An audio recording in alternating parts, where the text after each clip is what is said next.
አሁን የማሳያችሁ በወር ከዩቲዩብ ስንት እንደሚከፈለኝ ነው ማለት ነው። እና እንግዲህ ከዩቲዩብ በወር ስንት እንደሚከፈለኝ ቀጥታ ከዩቲዩብ ስቱዲዮ ላይ አሳያችኋለሁኝ። ማለትም በአንድ ወር ውስጥ ዩቲዩብ ስንት ይከፍለኛል። እንግዲህ እስካሁን ድረስ ዩቲዩብ ላይ ማለት ነው ከ200 በላይ ቪዲዮችን ወይኔ ለቅቄ ያለሁኝ ማለት ነው። እና ከነዛ እንግዲህ ከሚታዩት ቪዲዮዎች ማለት ነው በወር የሚከፍለኝ እና በጣም ራሴን የታዘብኩበት ነው። እና የዓለማችን ምርጡ ዩቲዩበር ነኝ ወይስ የዓለማችን በጣም መጥፎ እድለቢስ ዩቲዩበር ነኝ የሚለውን የማሳያችሁ ይሆናል ማለት ነው። በመጀመሪያ ዩቲዩብ ቻናል መስራት ከጀመርኩኝ ከ3 ዓመት እና ከዛ በላይ ይሆነኛል። ይሄኛው ቻናል የራሱ ከከፈትኩት ከ2 ዓመት ተኩል በላይ ይሆናል ማለት ነው። እና ሌላም ቻናል ነበረኝ በፊት በጣም 3 ዩቲዩብ ቻናሎች ተድልተውብኛል ማለት እና እንግዲህ 3 ዓመት ለፍቼ ጀማሪ ዩቲዩበር ነኝ እንኳን አልልም፣ እድለቢስ ዩቲዩበር ነኝ ብል ይሻለኛል። ምክንያቱም ጀማሪ ዩቲዩበር ማለት ገና እየጀመረ ያለ ነው አይደል? እኔ 3 ዓመት ሰርቼ በአንድ ወር ውስጥ እኮ በጣም ብሎ አፕ የሚያደርጉ ስኬት ውስጥ የሚገቡ ልጆች አሉና እነሱ ያን ያክል የዓለማችን ጁኒየስ ሆኖ ሳይሆን በቃ የሆነ የግጥምጥሞሽ ጉዳይ ነው ማለት ነው።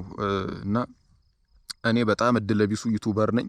3 ዓመት ሙሉ ሳይከፈለኝ ቆይ ላሳያችሁ። ተስፋ ሳልቆርጥ የሰራው ዩቲዩበር ነኝ ማለት ነው። ለማንኛውም ወሬ ሳላበዛ ቀጥታ ወደ ስቱዲዮ ነው የምሄደው። እንደምታዩት ይህ የኔ ዩቲዩብ ስቱዲዮ ነው። ሪፍሬሽ ላድርግላችሁ ካላመናችሁ። አያችሁት?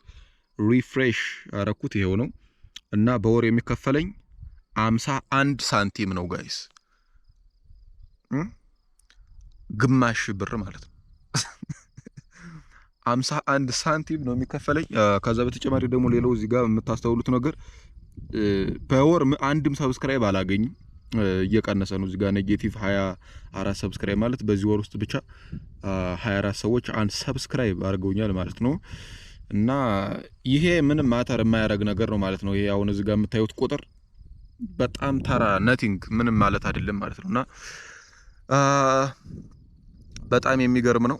ስለዚህ አሁን ይሄን እንግዲህ እንዳያችሁት ነው። ስለዚህ የዓለማችን በጣም መጥፎ ዩቲዩበር ነኝ ብዬ ነው እንግዲህ ራሴን የጠላው አይደለም። ነገር ግን መጥፎ ሳይሆን በቃ የዓለማችን እድለቢስ ዩቲዩበር ነኝ። አይንዋይስ ሬት አድርጉኝ እስኪ እንደ ዩቲዩበር ከ10 ስንት ይገባኛል?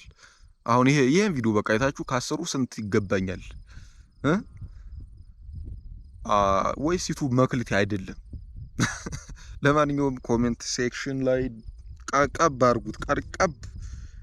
አድርጉት። ኤኒዌይስ በዚህ ቪዲዮ ራሱ የሚከፈለኝ 0.1 ሳንቲም ምናምን ቢሆን እስኪ 51 ሳንቲሙን ስንት ብር እንደሆነ እናስለው።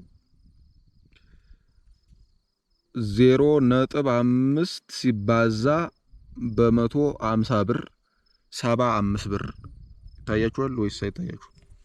በወር 75 ብር በኢትዮጵያ የሚከፈለኝ ማለት ነው። አያችሁ አይደል?